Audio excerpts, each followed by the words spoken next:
हमारे साथ हमारे पहले सूरमा जिन्होंने क्वालिफाइंग राउंड को पार किया हमारे सामने मौजूद हैं। हम उनको दावत देते कि वो सामने आए। Mister Gulrez Arif, please come forward. Hello.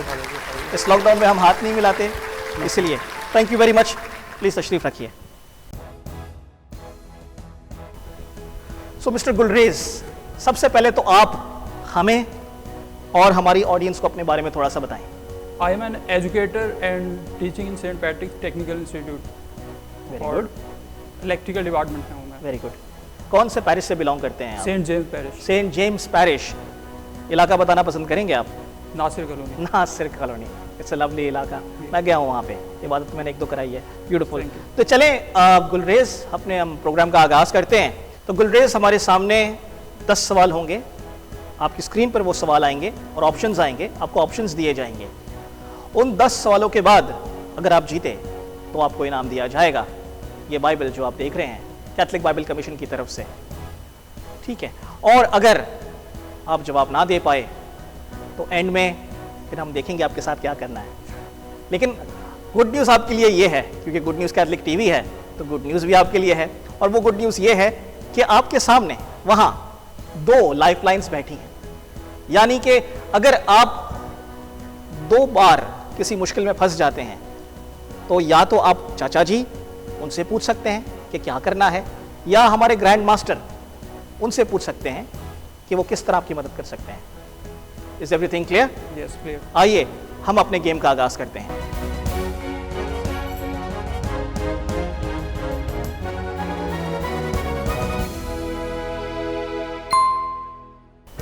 और आपकी कंप्यूटर स्क्रीन पर सबसे पहला सवाल है ये। मुकद्दस तोमा रसूल ने कहाँ तबलीग की? मुकद्दस तोमा रसूल ने कहाँ तबलीग की, यानी where did Saint Thomas the apostle start his preaching? और आपके ऑप्शंस हैं ये: बरे सगीर हिंदो पाक, सेकंड यूरोप, तीसरा अमेरिका और चौथा अफ्रीका। मुकद्दस तोमा रसूल बड़े सगीर पाको हिंद में आए थे और यहाँ पे उन्होंने प्रीचिंग अपनी की थी। आपका जवाब है बरे सगीर पाको हिंद। जी। आयुष्वा, यस। आपके पास लाइफलाइंस हैं, आप इत्मीनान से सोच लें और फिर आप जवाब दें। I am confident with you are confident? Lock कर दिया जाए? लॉक कर। ठीक है जी, बरे सगीर हिंदो पाक को लॉक किया जाए। क्या लगता है? सही जवाब। Very good. तो आपका पहला स्टेप गुलरेज पार हो गया है। तो आइए चलते हैं दूसरे सवाल की जानिब। और आपकी स्क्रीन पर दूसरा सवाल है ये: हजरत याकूब का नाम बदलकर क्या रखा गया? पुराने अदनामे से हजरत याकूब का नाम बदलकर क्या रखा गया? और आपके ऑप्शंस हैं ये: पहला ऑप्शन इस्राइल, दूसरा यहूदा, तीसरा इस्माइल या चौथा इसहाक। जी गुलरेज। हज़रत याकूब का नाम बदल के जो ओल्ड टेस्टामेंट में रखा गया वो इसराइल था। So the right answer is Israel. Are you sure? Israel is the right answer. Audience, आप अपने घरों पर बैठकर हमें देख रहे हैं। मैं जानता हूं कि शायद आपको भी इस सवाल का जवाब आता होगा। आप देख रहे हैं, आप सोचें कि क्या यह जवाब सही है। और गुलरेज, आपका जवाब एकदम दुरुस्त है। तो आपका जवाब दुरुस्त हुआ, मुबारक हो। दूसरा सवाल पार हुआ। बढ़ते हैं तीसरे सवाल की जानिब।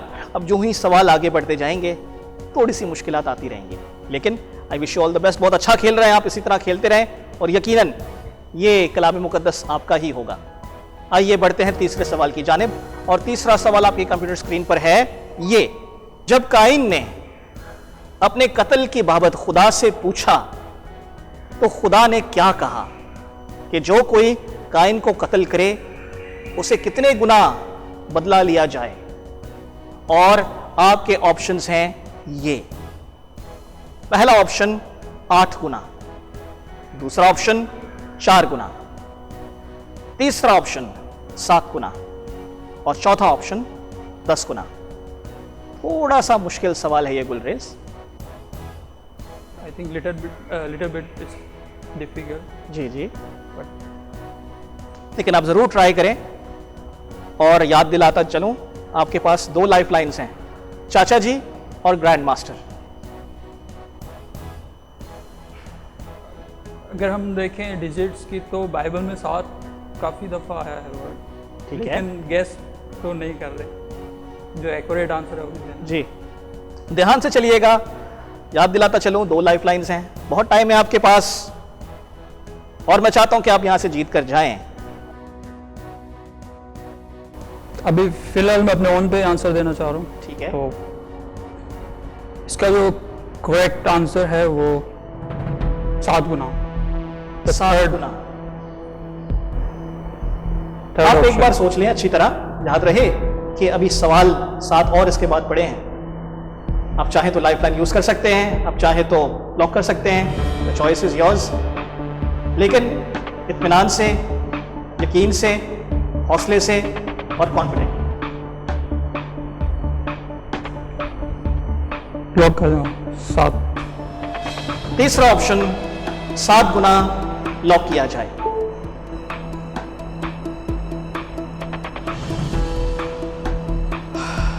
गुलरेज, आप बहुत अच्छा खेल रहे थे और मैंने आपको बहुत दफा कहा कि आप बहुत अच्छा खेल रहे हैं और अब भी आपके पास चांस था, लेकिन फिर भी आपने अच्छा खेला क्योंकि आपका जवाब दुरुस्त है। Well played Gulrez, well played, शाबाश, great, hats off to you. इसी तरह खेलते रहें तो यकीनन बुलंदियों तक जाएंगे, ना ही सिर्फ इस गेम शो में बल्कि आगे दुनिया में भी। Thank you so much. तो गुलरेज, चौथे सवाल की तरफ चलते हैं और आपकी स्क्रीन पर चौथा सवाल है ये। मुकद्दस मरकस रसूल ने कहां तबलीग की? Saint Mark started his preaching where? और आपके ऑप्शंस है ये। पहला ऑप्शन इस्कंदरिया, इसे अंग्रेजी में अलेक्जेंड्रिया कहते हैं। दूसरा ऑप्शन मिस्र यानी कि इजिप्ट। तीसरा यूनान यानी ग्रीस और चौथा यरूशलेम यानी जेरूसलम। क्या जवाब है आपका? थोड़ा डिफिकल्ट है, सोचना Yes. पड़ेगा थोड़ा सा। जिस तरह लेवल्स बढ़ते जाएंगे उसी तरह हमारी डिफिकल्टीज आगे बढ़ती चली जाएंगी। एक बार फिर 2 लाइफ लाइन्स आपके सामने मौजूद हैं, क्या कहना चाहेंगे? मुकद्दस मरकस, क्योंकि पौलुस पतरस रसूल के शागिर्द थे, ठीक है। मरकस और लूक। यूनान,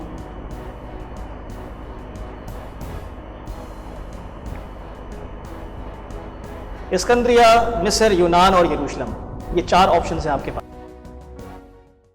और 2 लाइफ लाइन। चौथा सवाल, आई थिंक यूनान, यूनान, ग्रीक, ग्रीस। Yes Greece. आप इसी ऑप्शन के साथ जाना चाहेंगे? आपके पास 2 ऑप्शंस हैं, 2 लाइफ लाइन्स हैं। सवाल मुश्किल है, कैस ना कीजिएगा, कॉन्फिडेंटली जवाब दीजिएगा, नहीं तो लाइफ लाइन जरूर मिस कीजिएगा।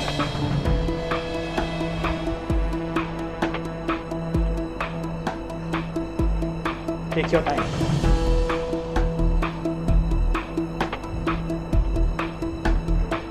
क्या करना चाहेंगे आप गुलरेज?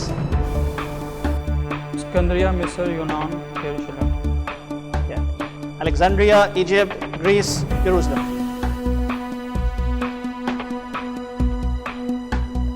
करेक्ट आंसर है इजिप्ट। मिस्र। Yes are you sure? Yes ji Gulrez, तो आपका फाइनल जवाब मिस्र है? जी पापा। Are you sure? Yes. Life line इस्तेमाल नहीं करना चाहेंगे? नहीं, अभी नहीं। सवाल लॉक किया जाए। मिस्र। गुलरेज, मैंने आपको पहले भी कहा था कि लाइफलाइन इस्तेमाल करें, आपने मेरी नहीं सुनी। अब भी मैं आपको बार बार कह रहा था कि लाइफलाइन इस्तेमाल करें। सिर्फ चौथा सवाल है, 6 सवाल आगे हैं।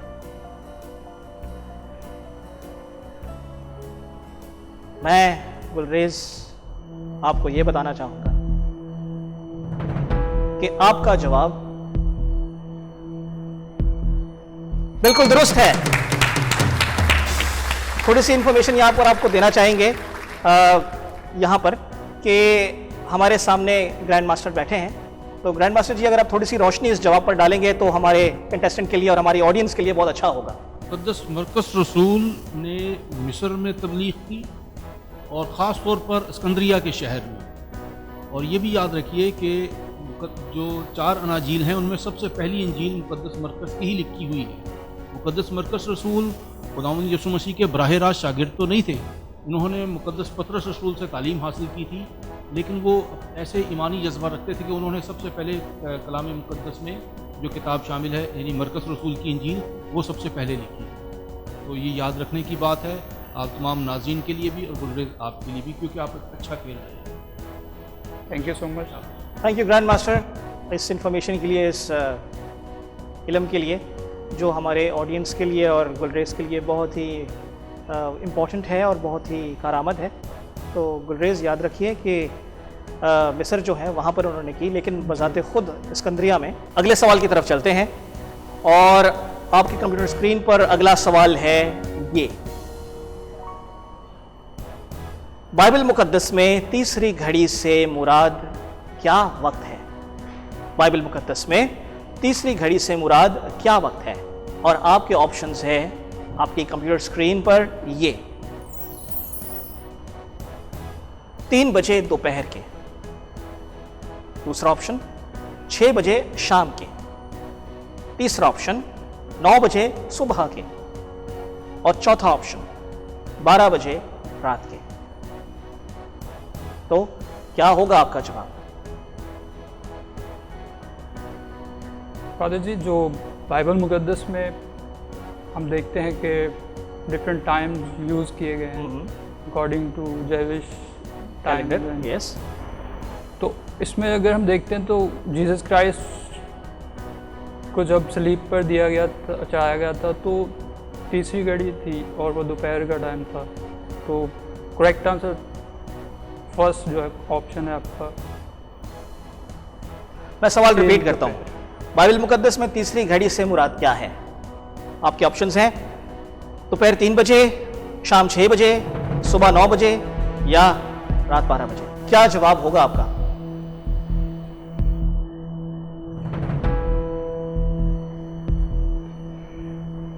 दो लाइफलाइंस हैं आपके पास, उन्हें जाया मत कीजिए। फर्स्ट 3 बजे, क्योंकि अगर 3 बजे तीसरी घड़ी है, शाम के 6 बजे चौथी और 9 बजे पांचवी और छठी 12 o'clock, I think 3 o'clock. Think, confident. If you think, 2 lifelines हैं आपके पास। आप इसी जवाब के साथ जाना चाहेंगे? इसी जवाब के साथ लॉक कर दिया जाए। ठीक है गुलरेज, आपकी चॉइस से ऑप्शन नंबर 1 दोपहर 3 बजे लॉक किया जाए।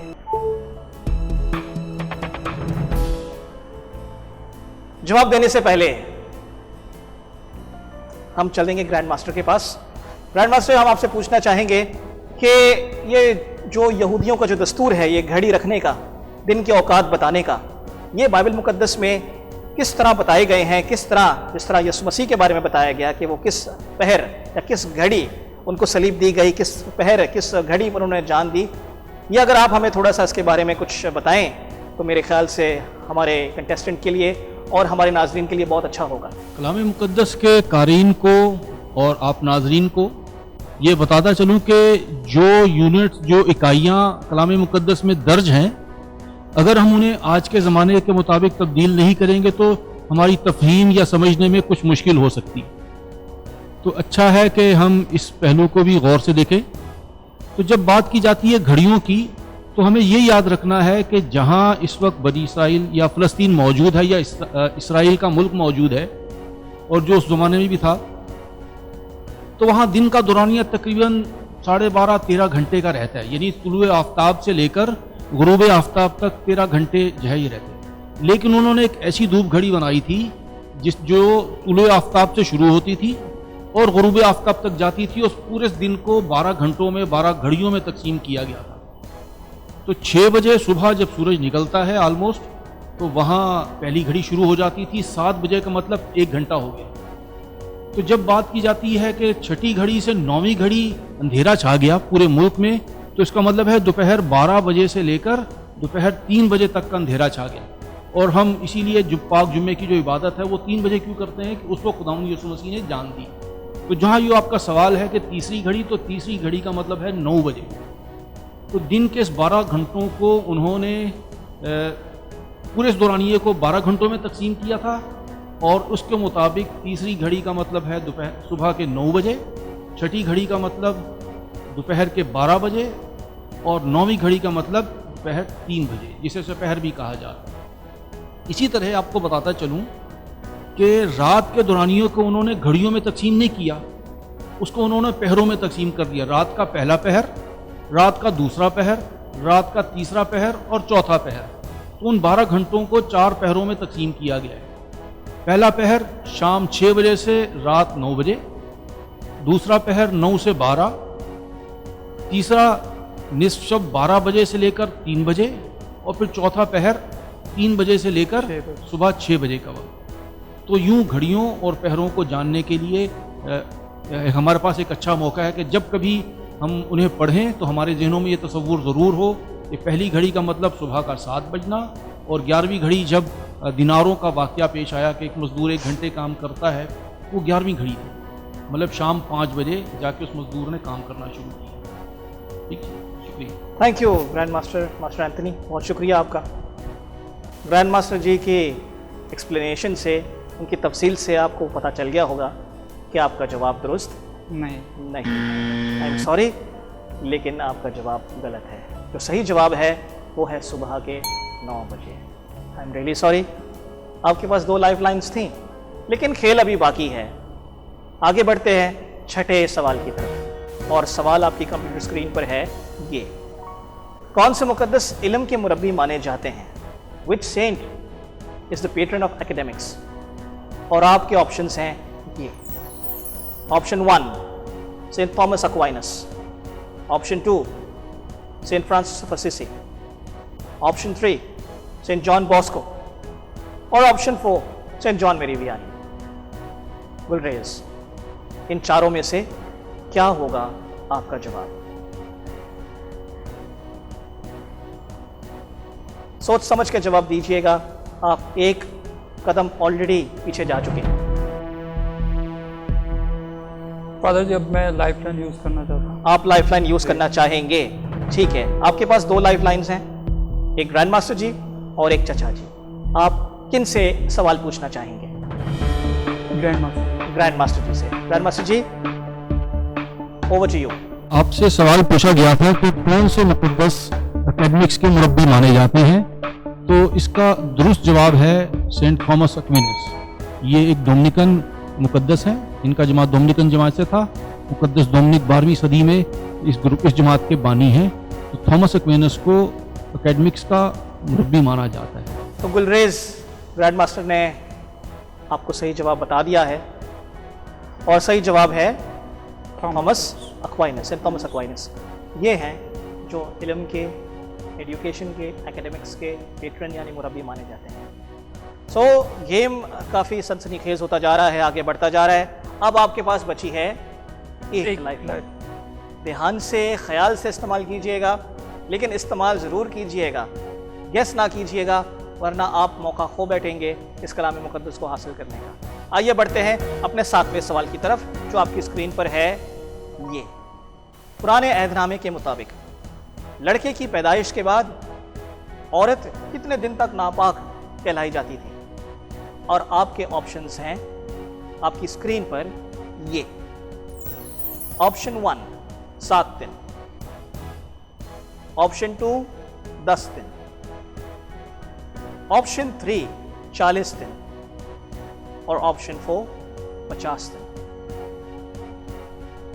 जी गुलरेज, क्या होगा आपका जवाब?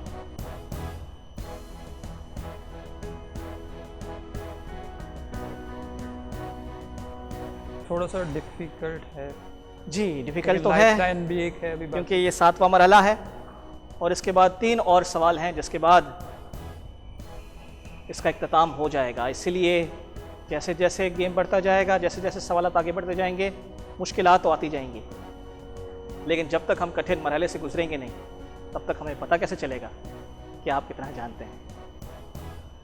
तो थोड़ा सोचिए, जहन पर जोर दीजिए, ज़रूर आप सही जवाब देने के काबिल होंगे और आपके पास एक लाइफलाइन अभी भी मौजूद है। सर इसका थर्ड ऑप्शन 40 डेज, 40 दिन औरत नापाक रहती है 40 दिन तक ओल्ड टेस्टामेंट, 40 दिन तक। तो 40 दिन तक पुराने अहदनामे के मुताबिक बच्चे यानी लड़के की पैदाइश के बाद एक औरत नापाक रहती है। जी आपका फाइनल जवाब है? बिल्कुल fine. Are you sure? Yes I am sure. अभी भी मैं आपको कह रहा हूँ आपके पास एक लाइफलाइन है। आप बहुत अच्छा खेल रहे हैं और मैं चाहता हूं आप इसी तरह खेलते रहें।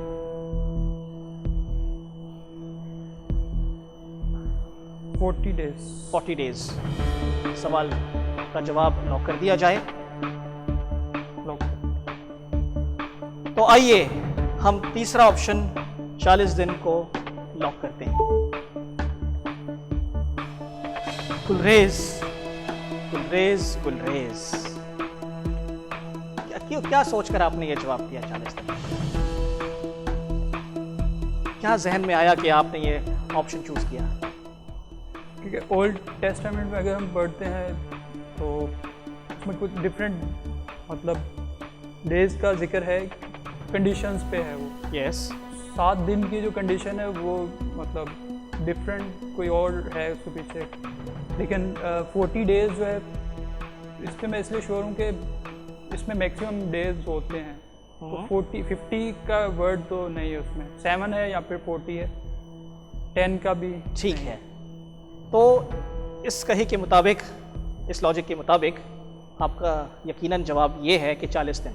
जी चलें, जवाब तो लॉक हो गया है और मैं आपको बता दूंगा कि सही है कि गलत है। उससे पहले मैं आपको और ऑडियंस को ये बताता चलूँ, नाज़रीन को ये बताता चलूँ, एक छोटी सी हिंट आपको देना चाहूँगा जिससे आपको अंदाज़ा हो जाएगा कि आपका जवाब क्या है। खुदावंद यीशु मसीह की पैदाइश के बाद कितने दिन बाद मुकद्दसा मरियम यीशु को हैकल में लेकर गई? कौन सा दिन था? शायद आपको याद होगा। सब्बत कितने दिन बाद? आफ्टर 7 ठीक, कितने दिन बाद? 7 दिन। यानी आपका जवाब गलत है कि 7 दिन तक कलाम मुकद्दस के मुताबिक, पुराने अहदनामे के मुताबिक एक औरत बेटे की पैदाइश के बाद नापाक रहती है, क्योंकि यीशु को 8वें दिन हैकल ले जाया गया और उसका खतना करवाया गया। हाँ, अगर यहाँ पर लड़के की जगह लड़की लिखा होता तब आपका जवाब दुरुस्त होता। आई एम सॉरी गुलरेज, आपका जवाब गलत है। I am really sorry. Anyways 3 सवाल बाकी हैं, देखते हैं आपका सफ़र किस तरह आगे इन 3 सवालों में होता है। तो आइए बढ़ते हैं अगले सवाल पर, जो कि हमारा 8वां सवाल है, जो आपकी स्क्रीन पर है। ये बाइबल मुकद्दस की कौन सी किताब गैर यहूदी शख्सियत से मंसूब है? मैं फिर सवाल दोहराता हूं, बाइबल मुकद्दस की कौन सी किताब गैर यहूदी शख्सियत से मंसूब है? आसान लफ्जों में, which book of the Old Testament is named after a person who is not a Jew? और आपके ऑप्शंस हैं ये: कज़ात, ऑप्शन 2 अज़रा, ऑप्शन 3 नहमिया और ऑप्शन 4 राउत। क्या जवाब होगा गुलरेज इस 8वें सवाल का?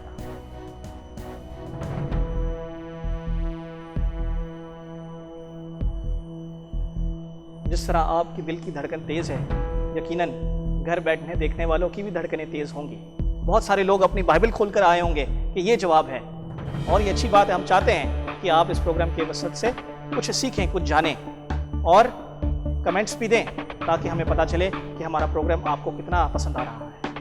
Gulrez, father ji, I would like to use life. You would like to use a lifeline. ठीक है, चलते हैं आपकी लाइफलाइन की तरफ और देखते हैं कि चाचा जी ने आपके लिए क्या सोच रखा है। चलो फिर हुण असी इहदे नाल भैनों ते भरावों ते गुड न्यूज़ दे भी हो रहा हुण इहदे नाल असी खेडांगे गेम ते इह कोई आसान गेम नहीं है। वेखो हुण होंदा की इहदे नाल। चलिए हुण तू स्टेज तो आ जाए इत्थे मेरे। चले जी गुलरेज, चाचा जी के साथ आप एक गेम खेलें, देखते हैं कि ये गेम क्या रंग लाती है। पुत्र अब आपने करना क्या है, ये पकड़। अरे मेरी कमर बड़ी दर्द कर रही है, बड़ा बड़ी प्यारी चीज़ है। आपने ये पकड़नी है बॉल और इसको देना है यहाँ टिक्का और ये वहाँ पानी में जाए। आपने 1 मिनट के अंदर 12 बॉल्स फेंकनी। कितनी फेंकनी है? 12 बॉल्स। फादर जी हम रेडी है? जी हम रेडी हैं। तो आपका टाइम शुरू होता है अब।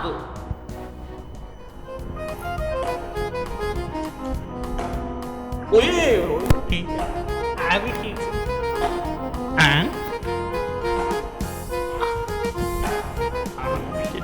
बेटे ध्यान ना, टेंशन नहीं लेनी, आराम नाल ध्यान।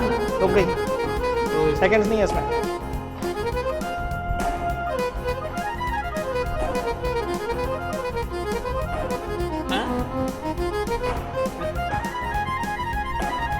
बेटा फोकस करो, फोकस करो। है तो तू अपनी लात ही मार ली। चल ओए कोई गल बॉल में कुछ प्रॉब्लम लग रही है। नहीं, मैनू तेरे ध्यान से प्रॉब्लम लगन दी।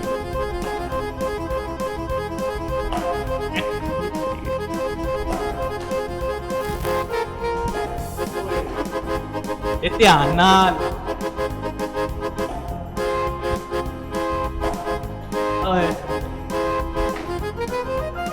डायरेक्ट नहीं फेंक सकते?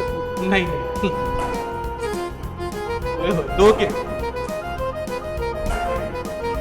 ओए होए, यानी कि 1 मिनट चे छुट्टियां भी ते 2 गेंदा। कोई गल नहीं, टेंशन नहीं ले, ठीक है ना। पर इन्ना तेनू दसदा कि ए तेरा जवाब गलत है, तो हुण तू अगली ट्राई कर सकना है। ठीक है, हुण तू जा फादर जी को। वेलकम बैक गुलरेज, प्लीज़ आइए अपनी सीट पर, हॉट सीट पर। यकीनन आपको ये गेम खेलने के बाद थोड़ी सी चुस्ती होगी, थोड़ा रिलैक्स हो गए होंगे। हमारे चाचा जी बड़े अच्छे हैं, थोड़े से रिलैक्स कर देते हैं। पुत्र तू मेरे वाल आया है, मैं तेनू ना उम्मीद नहीं करांगा, पर तू गेम भी चंगी खेडी। कोई गल हार जीत होंदी है। इस प्रोग्राम से भी तू हले तक 2 गलत जवाब दे छोड़े, पर मैं तेनू एक गल दसा, दिल ना हारी ते कलाम पाक नू और दिल नाल ते मेहनत नाल पढ़ना। ते इस सवाल का जवाब है, तुसीं सारे मेरे लोकी जिहड़े घर भी वेखदे हो, उहदा नाम है जिहड़ी किताब फादर जी ने पूछी है, वो है रूथ जिहड़ी है वो यानी कि यहूदी नहीं ते उहदे नाम ते किताब है। ठीक है पुत्र, थैंक यू चाचा जी। जी गुलरेज, तो चाचा जी ने आपकी हेल्प की और आपको बताया कि जो राउत है वो सही जवाब है, तो यकीनन आप राउत के साथ ही जाना चाहेंगे, ऐसा ही है? जी बिल्कुल। और डेफिनेटली आपका जवाब सही है। मुबारक हो गुलरेज, 8 मरहले पार। चलते हैं आपके नेक्स्ट सवाल पर, जो कि 9th सवाल है, नवा सवाल जो आपकी स्क्रीन पर है। ये ईद फसा पर पढ़ा जाने वाला तुमार कौन सा था? ईद फसा पर पढ़ा जाने वाला तुमार कौन सा था? और आपके ऑप्शंस है आपकी स्क्रीन पर ये। ऑप्शन 1 इशाया, ऑप्शन 2 यूहन्ना इस्तबागी, ऑप्शन 3 नशीद उल अनाशीद और ऑप्शन 4 हजरत दाऊद। क्या होगा आपका जवाब?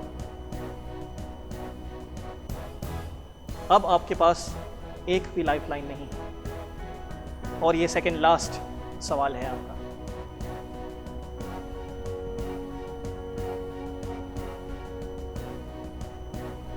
आराम से देख लीजिए चारों ऑप्शंस और फिर जवाब दीजिएगा, कोई जल्दी नहीं है, take your time. Correct answer is Isaiah. Isaiah का तुम्हार तोमार ईद फसा ईद पर पढ़ा फसा जाए पर पढ़ा जाता आर यू श्योर? है। जी लाइफलाइन आपके पास कोई भी नहीं है, तो आपके पास यही ऑप्शन है कि आप गेस करें, क्योंकि आपके त्वार से लग नहीं रहा कि आप कॉन्फिडेंट हैं।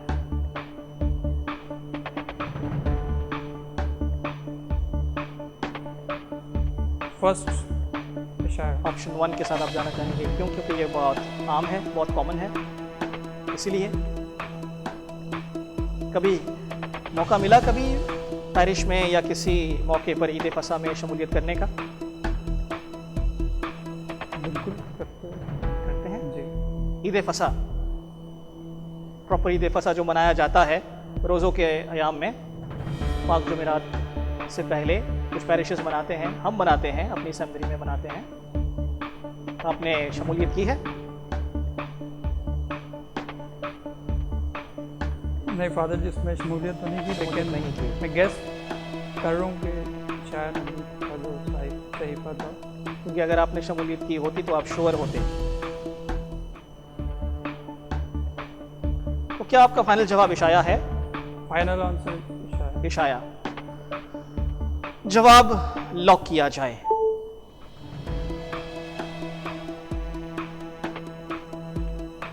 दो जवाब आप पहले गलत दे चुके हैं और गुलरेज, मुझे आपको बताना पड़ रहा है कि इस बार आपका जवाब गलत है। इशाया सही जवाब नहीं है। जो सही जवाब है वो है नशीदुल अनाशीद। इसमें से ईद फसा पर हवाला पढ़ा जाता है, बड़ा खूबसूरत एक तराना है, वो पढ़ा जाता है, खुदा और इंसान की मोहब्बत का तराना, कि किस तरह खुदा ने इंसानियत से प्यार किया, बनी इसराइल को चुना और उससे प्यार किया, और किस तरह उसने हमें गुलामी से रिहाई बख्शी है, गुनाह की कैद से रिहाई बख्शी है। आई एम सॉरी गुलरेज, लेकिन ये भी सवाल आपका और ये भी जवाब आपका गलत हुआ। एनीवेज, आखिरी सवाल की तरफ बढ़ते हैं।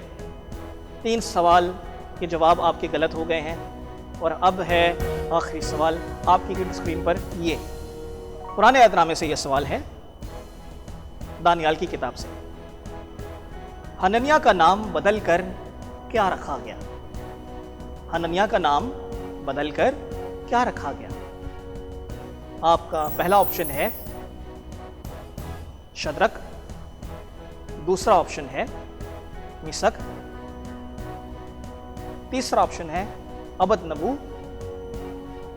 और चौथा ऑप्शन है नबूकदनज़र। आखिरी सवाल, आखिरी राउंड, आपके जवाब के हम हैं मुंतज़िर।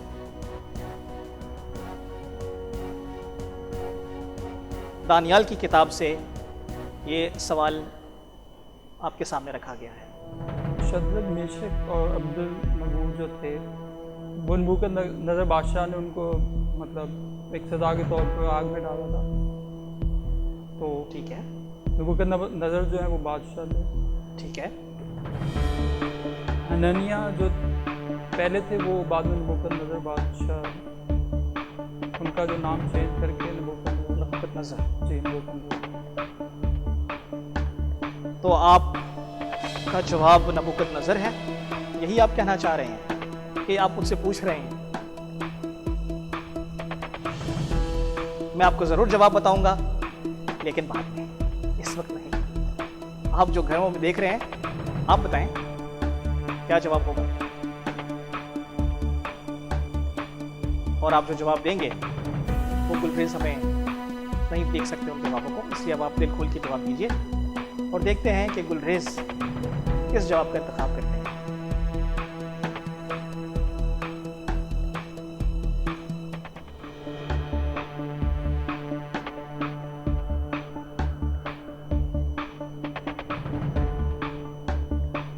जी, शद्रक, मिशक, अबदनबू या नबूकदनज़र, क्या होगा जवाब? नबूकदनज़र। नबूकदनज़र फाइनल जवाब? फाइनल। कोई लाइफ लाइन नहीं? कॉन्फिडेंट हो? कॉन्फिडेंट। बिल्कुल। Are you sure? यस। जवाब को लॉक किया जाए? ठीक है जी, नबूकदनजर को लॉक किया जाए। गुलरेज आपने बहुत अच्छा किया, लेकिन कहीं बीच में आकर आपने अपना टेम्पो लूज किया, आप पटरी से थोड़ा सा हट गए। कोई बात नहीं, होता है, लेकिन आपको मुबारकबाद पेश करते हैं कि आपने हिम्मत बटोरी कि आप हमारे पास आएँ, ऑडिशन दें, ऑडिशन पास करें और फिर उसके बाद हमारे सामने आएँ। तो इस बात के लिए मैं चाहूँगा कि हम सब इनकी हौसला अफजाई करें गुलरेज की। Gulrez thank you. तो गुलरेज आपके सामने 4 ऑप्शंस थे और आपने जवाब चुना नबूकदनजर। याद रहे कि नबूकदनजर जो है, जैसा आपने खुद बताया कि बादशाह था। थोड़ी सी हिस्ट्री आपको बताते चलें। आपने शुरुआत बिल्कुल सही की और बताया कि नबूकदनजर बादशाह था जिसने यरूशलेम पर हमला किया था, और जब उसने यरूशलेम पर हमला किया तो बहुत सारे नौजवानों को जलावतन करके ले गया, और उनमें से कुछ जो हट्टे खट्टे नौजवान थे उसने उनको अपने ख्वाजा सराओं के हवाले किया और कहा कि इनको इनकी खिलाई पिलाई करो और इनको तैयार करो ताकि ये मेरी खिदमत में हाजिर हों, मेरे महल में मेरे सामने आए, क्योंकि ख़ास काम के लिए ज़हीन फिट, जिस तरह आर्मी में होते हैं या किसी फोर्स में, उस तरह उनको इस्तेमाल करना चाहता था। तो वो अपने ही मेज़ से उनको खाना प्रोवाइड करता था, लेकिन क्योंकि ये 4 नौजवान बहुत ही खुदा परस्त थे और कट्टर यहूदी थे, उन्होंने फैसला किया कि वो सिर्फ सब्जियां खाएंगे, और सब्जियां खाने के बाद वो जब बादशाह के हजूर में पेश किए गए तो सबसे सेहतमंद और अक्लमंद यही निकले। और वो 4 नौजवान के नाम आप जानते हैं आप? शद्रक, मिशक, अबदनगो और चौथा था बाल्तसार, जिसे हम दानियल भी कहते हैं। तो हुआ ये कि जब वो बादशाह की यानी नबूकदनजर की खिदमत में पेश करने जा रहे थे तो ख्वाजा सराओं का जो हेड था, जो सरबराह था, उसने इन 4 के नाम तब्दील कर दिए। दानियल को उसने नाम दिया बाल्तशस्सर, और मिशल को उसने नाम दिया मिशक, अजरिया को उसने नाम दिया अबदनबू, और हनन्या को उसने नाम दिया शद्रक। तो आई एम सॉरी गुलरेज, आपका ये जवाब गलत हुआ। बहरहाल आपका सफ़र हमारे साथ यहाँ पर इख्तिताम पजीर होता है। बड़ा मज़ा आया, उम्मीद है कि आपको भी मज़ा आया होगा, यकीन है, और हमारे जो देखने वाले हैं उन्होंने भी काफ़ी इस प्रोग्राम से आप कितना जानते हैं से काफ़ी कुछ सीखा होगा, और यकीनन आप भी एक ना एक दिन हमारे साथ इसी हॉट सीट पर बैठने पाएंगे। गुलरेज, प्रोग्राम ख़त्म हुआ, हम आपके शुक्रगुजार हैं कि आप हमारे पास आए। यकीनन यहाँ पे आना आसान नहीं था, लेकिन हम आपको इस बात की दाद देते हैं कि आपने हिम्मत बटोरी कि आप ऑडिशन में आए और ऑडिशन पार करें और हमारे साथ खेलें। आपका यहाँ तक आने का सफ़र हमारे लिए बहुत खुशी का बायस है। यकीन जानिए, हम तहे दिल से आपके शुक्रगुजार हैं और खुश भी हैं कि आप जैसे नौजवान बाइबिल मुक़द्दस में इंटरेस्ट रखते हैं, दिलचस्पी रखते हैं, और हम चाहते हैं कि और भी नौजवान जो हमें देख रहे हैं गुलरेज की तरह हमारे पास आएँ। परेशान ना होइएगा, डोंट वरी, ये इससे आपने भी सीखना है और हमने भी आपके वसीले से दूसरों को सिखाना है, और साथ ही हमने खुद भी सीखना है। तो गुलरेज, मैं आपको सामने दावत देता हूँ, प्लीज़ सामने आइएगा। हम आपको ये कलाम मुक़द्दस तो तोहफे के तौर पर नहीं दे सकते, क्योंकि आपके 4 जवाब जो थे वो गलत थे, लेकिन क्योंकि आप इतनी दूर हमारे साथ आए हैं और आपने इतने अच्छे तरीके से खेला है, बड़े कॉन्फिडेंटली, बड़े खूबसूरत अंदाज में, इसलिए हम इनाम के तौर पर कैथलिक बाइबल कमीशन की तरफ से आपको ये छोटे हरूफ वाली बाइबल देते हैं कवर के साथ। इसको ज़रूर पढ़िएगा और अपने इल्म में इजाफा कीजिएगा। और गुड न्यूज़ कैथलिक टीवी की तरफ से आपके इस परफॉर्मेंस के लिए, इस खूबसूरत परफॉर्मेंस के लिए आपको हम ये शील्ड पेश करते हैं। Thank you very much Gulrez, thank you, आप आए, थैंक यू वेरी मच। तो यहाँ ख़त्म होती है गुलरेज की दौड़, और क्या दौड़े और क्या खूब दौड़े। हम शाबाशी पेश करते हैं और उसकी हौसला अफजाई चाहते हैं कि इस तरह के नौजवान हिम्मत बटोरे और आएँ और करें मेरा सामना। अजीज भाई और बहनों, नाजरीन, अब है आपकी बारी। घबराइए मत, डरिए मत, आइए और कीजिए हमारा सामना। याद रहे कि इस मंगल को शाम 4 बजे से 7 बजे तक आप दे सकते हैं ऑडिशंस और बन सकते हैं इस सीट के हकदार। तो आइए और कीजिए मेरा सामना, क्योंकि हम जानना चाहते हैं कि आप कितना जानते हैं। Only on good news Catholic TV, ज़मीन से आसमान तक। God bless you.